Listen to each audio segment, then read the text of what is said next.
Con 45 minutos saludamos a esta hora a la doctora Lourdes Cuesta, asambleísta por la provincia de La Suay. Doctora, buenos días.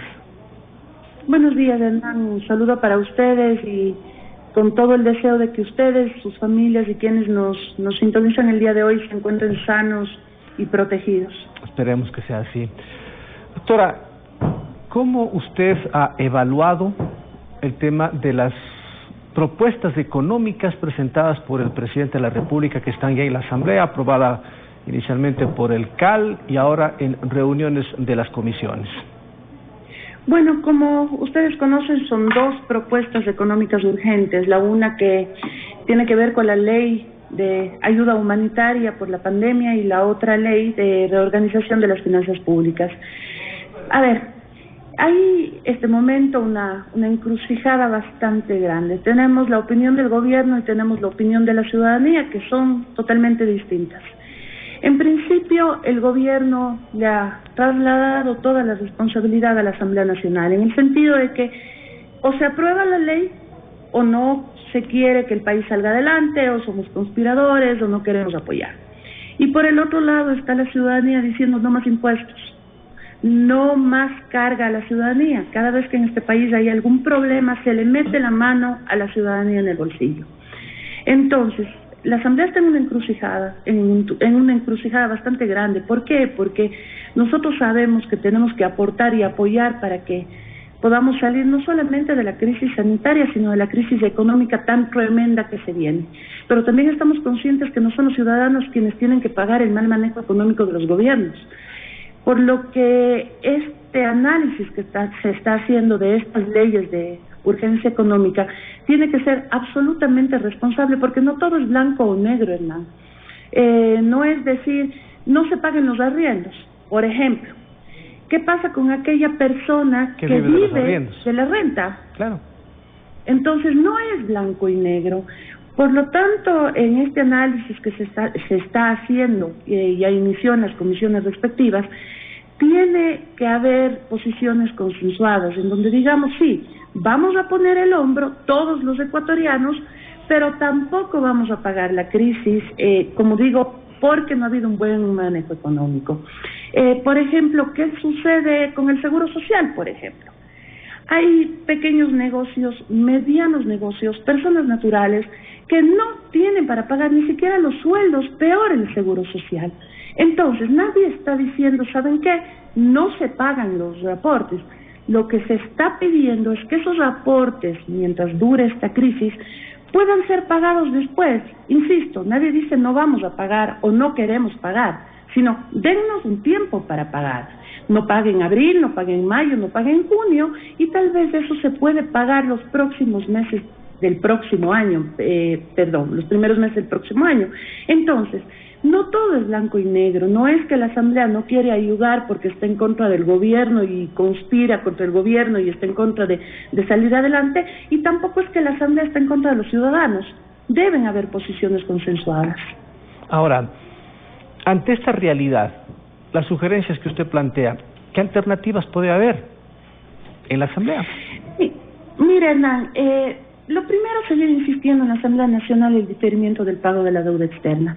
Insisto, nadie dice no vamos a pagar, las obligaciones tienen que honrarse, pero no es el momento. No es que el Ecuador, porque es moroso y porque no le da la gana, no quiere pagar. Por el amor de Dios, estamos en una crisis sanitaria tremenda, entonces yo creo que sí puede esperar. Yo creo que también con respecto al tema de los trabajos, ¿qué es lo que se tiene que mantener? ¿Qué es lo que sucede si es que a quienes estamos si quienes generan empleo, que como digo son pequeños, medianos, grandes, se les empieza a poner complicaciones económicas vía impuestos? La consecuencia lógica, ¿cuál va a ser? Los despidos. Nosotros lo que necesitamos es que en este momento en el Ecuador haya dinero en el bolsillo de los ciudadanos. ¿Para qué? Ese dinero reactive la economía, para que aquella persona que gana un sueldo compre en la tienda de su barrio, le compre al vecino emprendedor, pueda seguir pagando los estudios de sus hijos. ¿Qué pasa con aquellas personas que viven, como digo, de su sueldo y tienen una persona que les ayude en la casa? Porque si no, no pueden trabajar, que les ayuda con los niños. Ahora, entonces, doctora, a esas personas tenemos que proteger. ahora, doctora, tal como está el proyecto entonces de apoyo humanitario, no sería viable, ¿no tendría el respaldo inicialmente en la Asamblea Nacional?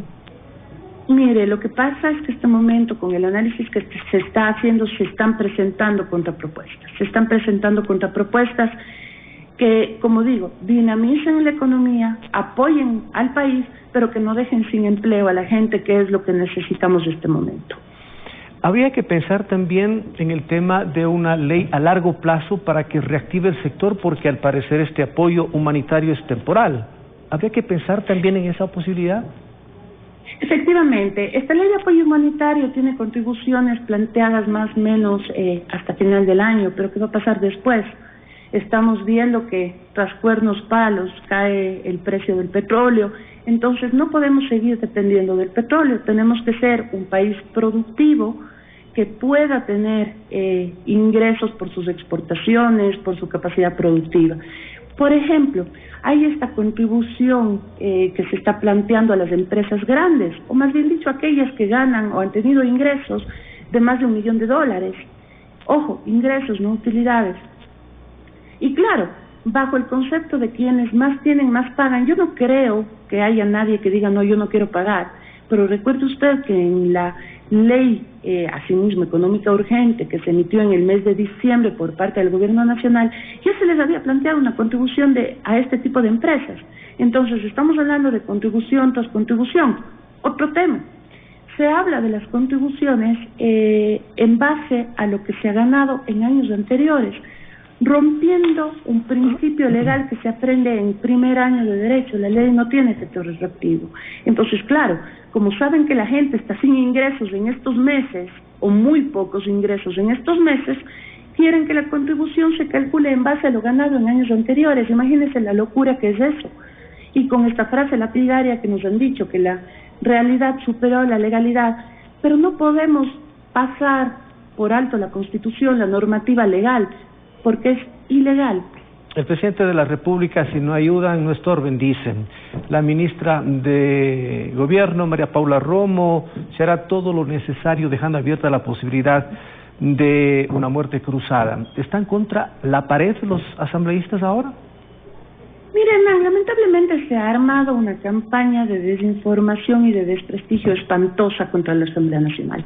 Mire, yo sé que la Asamblea no goza del mejor prestigio. Cuando se habla de los asambleístas vagos, de los asambleístas ociosos, yo no me doy por aludida ventajosamente. Yo soy una asambleísta que va a la Asamblea Nacional, soy una asambleísta que no falta al Pleno, no falta a las comisiones. Yo presento proyectos de ley, presento casos de fiscalización, aporto en la comisión en donde estoy con el mejoramiento para los textos de la ley.